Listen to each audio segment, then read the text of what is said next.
The Mind-Gut Connection, How the Hidden Conversation Within Our Bodies Impacts Our Mood, Our Choices, and Our Overall Health, by Dr. Emeran Mayer. Let me tell you about Bill. His teenage years turned into a living nightmare that started with crushing stomach pain and uncontrollable waves of vomiting. This wasn't your typical stomach flu that clears up in a few days. Bill found himself racing to the emergency room multiple times every week, desperate for someone to make it stop. The doctors? They were completely stumped. They put him through the whole medical gauntlet, endoscopies, CT scans, blood work, you name it. The result? Absolutely nothing showed up. Some frustrated doctors even started whispering that maybe Bill was just after pain medication, that perhaps it was all psychological. His entire life came to a screeching halt. College dropout. Back to his parents' house. Trapped in a body that had turned against him, tormented by an invisible enemy. Here's what nobody realized at the time. The problem wasn't hiding in one specific organ. It wasn't purely physical, and it wasn't purely mental either. The real culprit was something far more fascinating, a breakdown in the conversation between his brain and his gut. This hidden biological dialogue has been happening inside each of us since before we took our first breath. This is the revolutionary world that Dr. Emeran Mayer opens up in his groundbreaking book, The Mind-Gut Connection.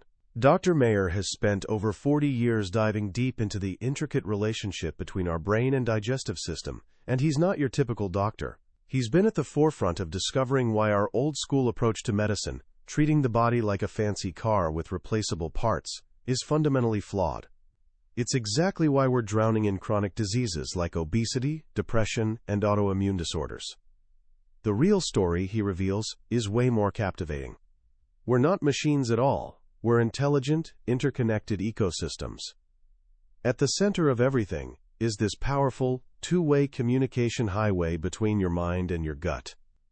Here's what I'm offering you today.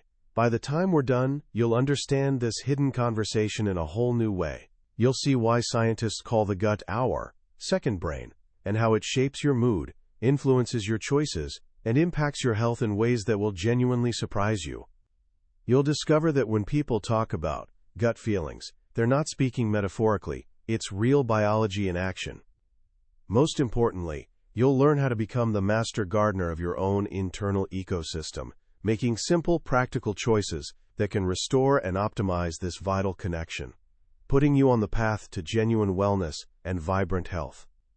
For the longest time, modern medicine has treated the human body like a premium automobile. Fill it with decent fuel, bring it in for regular maintenance, and it should purr along smoothly for about 75 years. When something breaks down, whether it's your heart or your stomach, a specialist steps in to repair or replace it, just like a mechanic swapping out a faulty transmission. This machine model worked brilliantly for acute problems like infections or broken bones. But over the past 50 years, something has gone seriously sideways. We're drowning in an explosion of chronic diseases: obesity, depression, anxiety, autoimmune disorders, even Alzheimer's. The old model can't explain them, much less cure them. We keep trying to fix individual parts, but we're completely missing the forest for the trees. The real problem isn't a broken component. It's a communication breakdown. And ground zero for that communication, a place most of us have been trained to ignore: our gut. Most people think of the digestive system as a straightforward food processing plant. Food enters, nutrients get extracted, waste gets eliminated. End of story. But Dr. Mayer shows us this view is wildly off base. Your gut is actually one of the most complex, intelligent, and powerful systems in your entire body. It's so sophisticated that scientists have given it a nickname, the second brain. Let that sink in for a moment.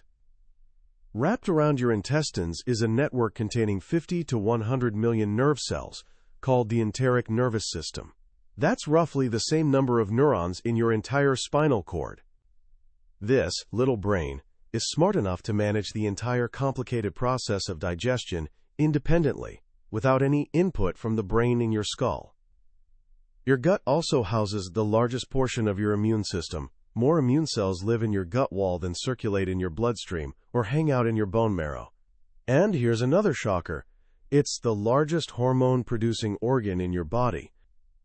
If you gathered all its endocrine cells together, they'd form an organ bigger than your thyroid, adrenal glands, and reproductive organs combined.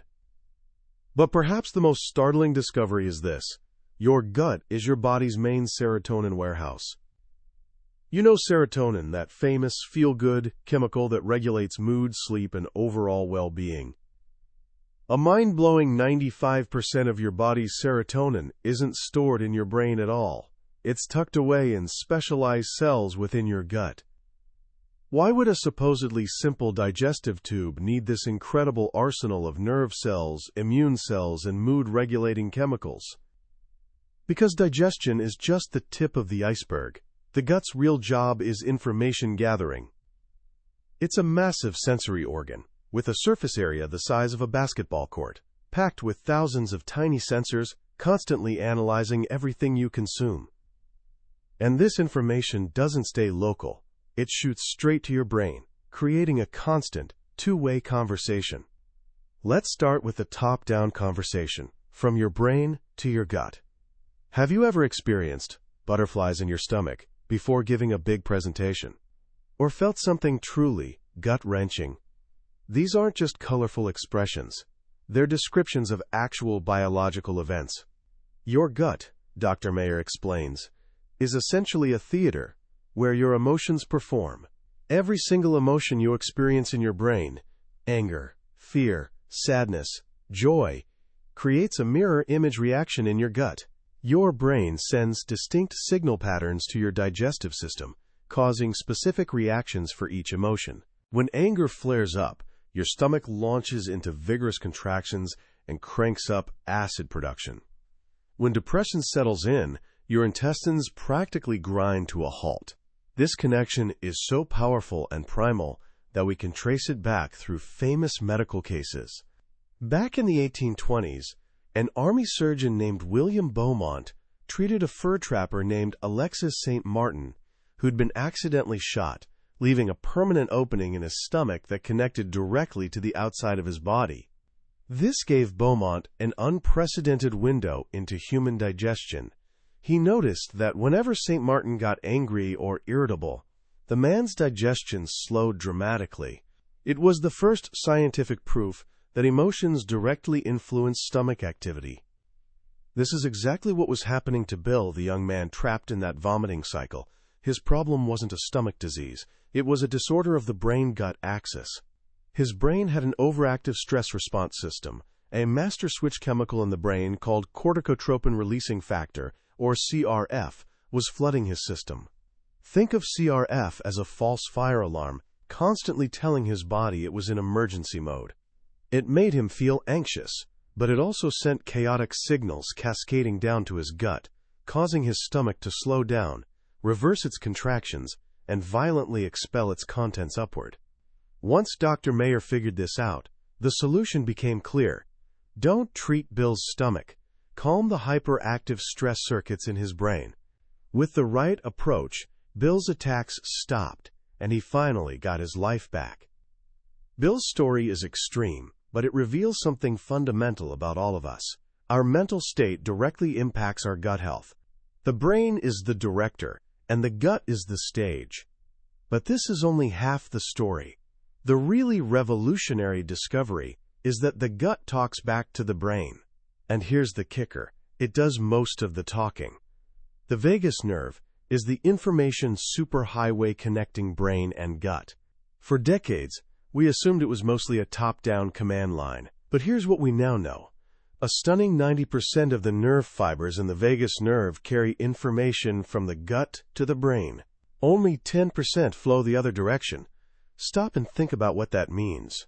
Your brain is far more interested in listening to what your gut has to say than telling it what to do. So what's the gut reporting on that's so vital? Everything. Through its vast sensor network, it's constantly streaming updates about your last meal's chemical composition, nutrient presence, and even the activity of the trillions of microorganisms living inside it. Most of this happens beneath conscious awareness, You don't feel your intestines contracting or your pancreas releasing enzymes. Your brain's filtering system screens most of it out, so you can focus on the outside world.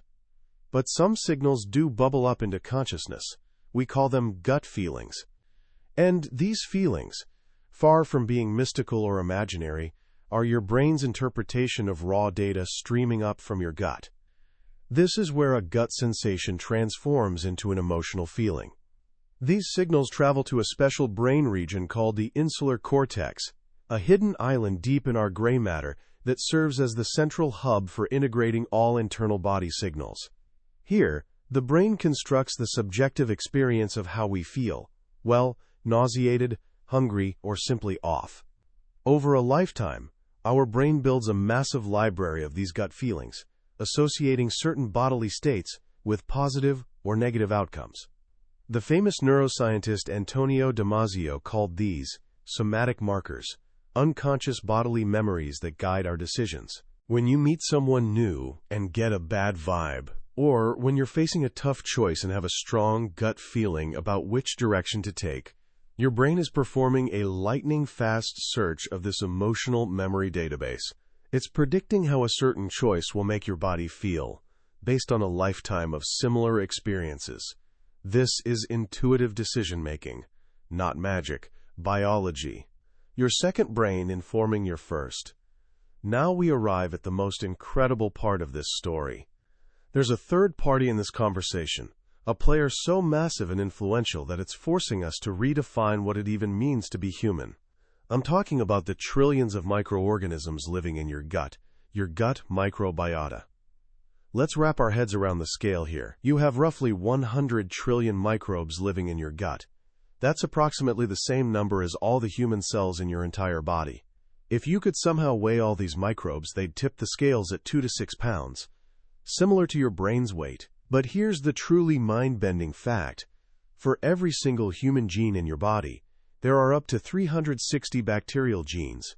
This means that, genetically speaking, we're less than 1% human. We are, as Dr. Mayer eloquently puts it, supraorganisms, complex ecosystems of human and microbial components that are inseparable and mutually dependent for survival. Throughout most of history, we've viewed bacteria as dangerous germs to be eliminated. While some are indeed harmful, the vast majority of our gut microbes aren't just harmless, they're absolutely essential for our health. They're our ancient partners in an evolutionary contract forged over hundreds of millions of years. We provide them with a safe home and steady meals.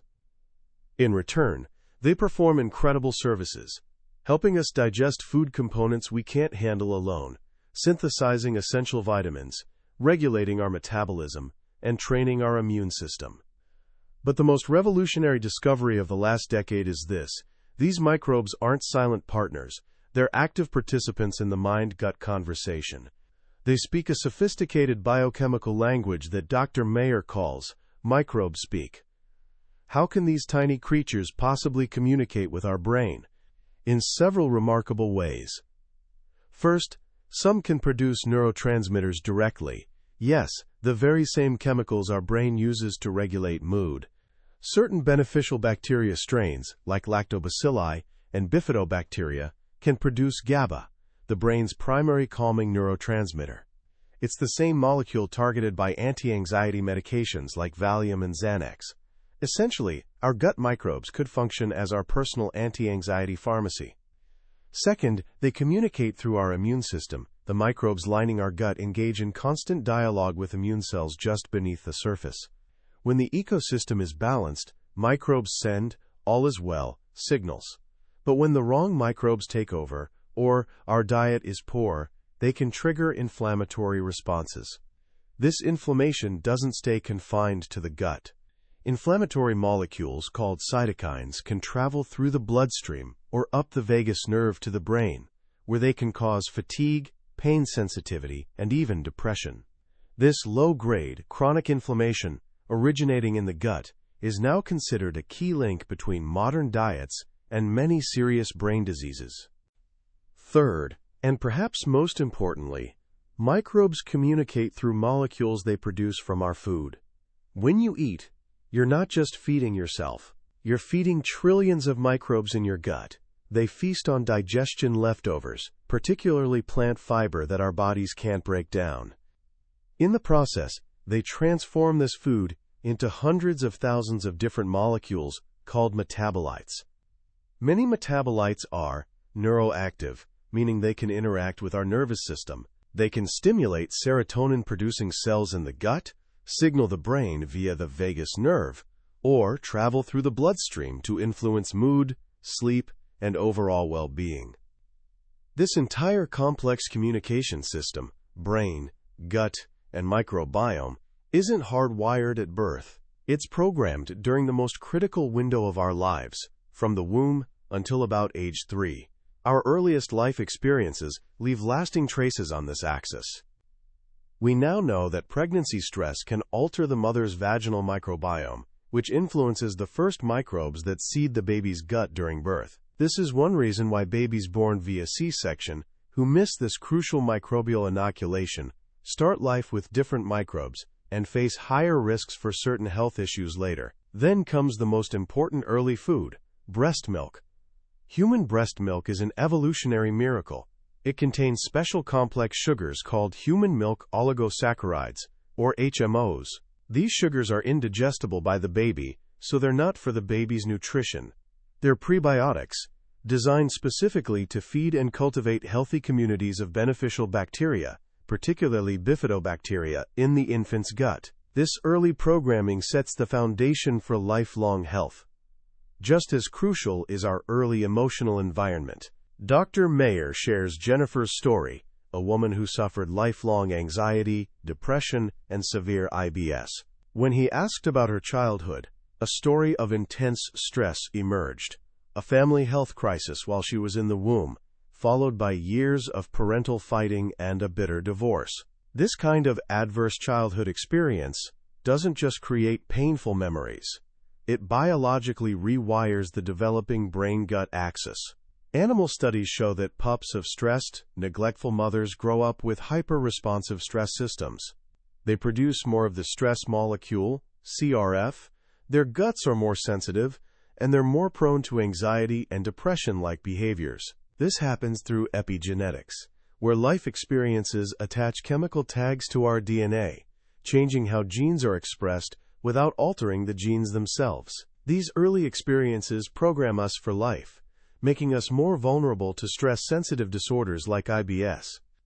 So we have this ancient, beautifully complex system programmed in our earliest years to maintain balance.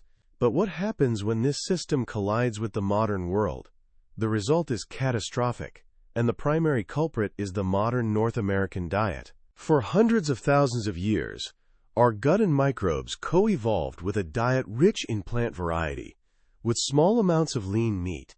The Yanomami people of the Amazon, one of the last remaining hunter-gatherer groups, have gut microbiomes with astounding diversity, far greater than people in industrialized nations. But our modern diet, high in animal fat, sugar, and processed foods, and low in plant diversity, is a massive shock to this system. It represents an assault our evolution never prepared us for. Here's how the damage unfolds. A diet high in animal fat promotes microbes that thrive on bile acids. Some of these microbes have components in their cell walls, like lipopolysaccharide or LPS, that are highly inflammatory. This high-fat diet also makes our gut wall leakier, allowing inflammatory molecules to cross into the bloodstream, a condition sometimes called metabolic endotoxemia. This triggers low-grade chronic inflammation that spreads throughout the body and up to the brain. In the hypothalamus, the brain's appetite control center, this inflammation numbs sensors that are supposed to signal fullness. The satiety signals still get sent from the gut, but the brain isn't listening properly. The result? You overeat, gain weight, and the vicious cycle continues. It gets worse. This diet also fuels the brain's dopamine reward system. Highly palatable foods rich in fat and sugar provide pleasure hits as powerful as some drugs, leading to cravings and even food addiction in vulnerable people. Some scientists even hypothesize that gut microbes can manipulate our eating behavior to serve their own needs, generating cravings for the very foods that help them outcompete other microbes. And it's not just fat and sugar. Our processed foods are loaded with artificial sweeteners and emulsifiers. Recent studies show these additives wreak havoc on gut microbiota. Artificial sweeteners designed to help with weight loss can actually promote microbes that are more efficient at extracting calories from food, leading to weight gain and blood sugar problems. Food emulsifiers added to ice cream and bread to improve texture can erode the protective mucus layer of our gut, allowing bacteria closer to the gut wall and triggering inflammation. This modern assault is at the root of our current health crisis. It's reprogramming our gut-brain axis in ways that promote chronic disease. But the story doesn't end here. Because once we understand the problem, we can find solutions. The path back to health doesn't lie in a magic pill or trendy diet. It lies in returning to an ecological view of our bodies. It means respecting the ancient contract we have with our microbes. Dr. Mayer points to the wisdom of traditional diets, like the Mediterranean diet. During a trip to a small Italian town, he experienced firsthand that it's not just a list of ingredients. It's a way of life, food grown in rich, microbially diverse soil, high polyphenol content in olive oil from ancient trees, the social connection of sharing meals with loved ones. All these elements feed not just our bodies, but our entire brain-gut microbiome ecosystem. The simple road toward wellness begins with a paradigm shift. We must stop thinking of our bodies as machines to be fixed, and start seeing them as internal gardens to be cultivated. The food we eat, the stress we manage, and the emotions we feel are the tools we use to tend this garden every single day. As we reach the end of our journey through the mind-gut connection, I'm left with one profound, honestly life-altering idea. We are not who we think we are. The traditional view of the self as a single autonomous being is an illusion. The science in this book paints a much grander and more humbling picture. We are ecosystems. Each of us is a walking, talking community of trillions of organisms. A supraorganism, made of human and microbial parts, all locked in constant, intricate communication. This isn't just a fascinating scientific fact, it's a fundamental shift in how we should approach our health and our lives. For generations, we've declared war on our bodies. We've used militaristic language, launching scorched earth, attacks on cancer cells with toxic chemicals, or unleashing broad-spectrum antibiotics to wipe out bacteria. Dr. Mayer's work gently asks us to lay down our weapons. It suggests we stop acting like warriors and start acting like park rangers, or, better yet, gardeners. Our goal shouldn't be to conquer and control, but to cultivate balance, diversity, and resilience within our internal ecosystem. So what does this mean for you, right now, today? How can you start being a better gardener for your own internal world? Here are a few simple, powerful actions you can take. First, maximize the diversity of your diet, especially with plants. Think of your gut microbes like a diverse workforce. You want specialists for every job. The more different types of plants you eat, fruits, vegetables, whole grains, legumes, nuts, and seeds, the more diverse your microbial community will be. This diversity is key to resilience. It helps your internal ecosystem withstand disturbances, whether from antibiotics, a stressful week, or food poisoning. And don't forget fermented foods like yogurt, kefir, sauerkraut, and kimchi. They're great ways to introduce beneficial microbes into your system. Second, manage your emotional theater. Remember that every emotion you feel plays out on the stage of your gut. Chronically feeling stressed, angry, or anxious creates a hostile environment for your beneficial microbes. This doesn't mean you should never feel these emotions. It means you should be mindful of them. Before eating a meal, take 3 slow, deep breaths. Do a quick body scan. Are you tense? Anxious? If so, recognize that this emotional state will affect how you digest your food and what messages your gut sends to your brain. Simply being aware of this connection is the first step toward changing it. Eating in a calm, relaxed state is one of the kindest things you can do for your gut. And third, learn to listen to your gut feelings. Your body is communicating with you constantly. But in our noisy, distraction-filled world, we've forgotten how to listen. Start paying attention. When you eat a certain food, how do you feel an hour later? Not just physically, but emotionally. Do you feel energized and clear, or sluggish and foggy? When facing a decision, what is that subtle, quiet feeling in the pit of your stomach telling you? Your gut feelings are a powerful source of intuitive wisdom, built from a lifetime of biological data. The more you listen to them, the stronger and more reliable they become. That was a deep dive into the core ideas of the mind-gut connection by Dr. Emeran Mayer. We've explored the highlights today, but I'll be honest with you. A summary can only take you so far.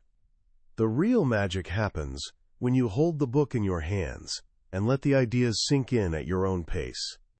It's in the quiet moments, when a particular story or simple phrase connects with your own life in an unexpected way. This podcast is designed to give you a map of the territory, to help you decide if this is a journey worth taking.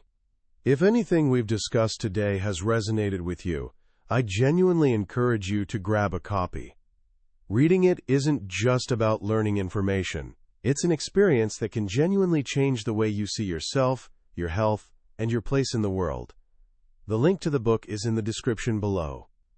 Also, if you found this summary valuable, and it sparked a new idea or question for you, please hit that like button and subscribe to the channel.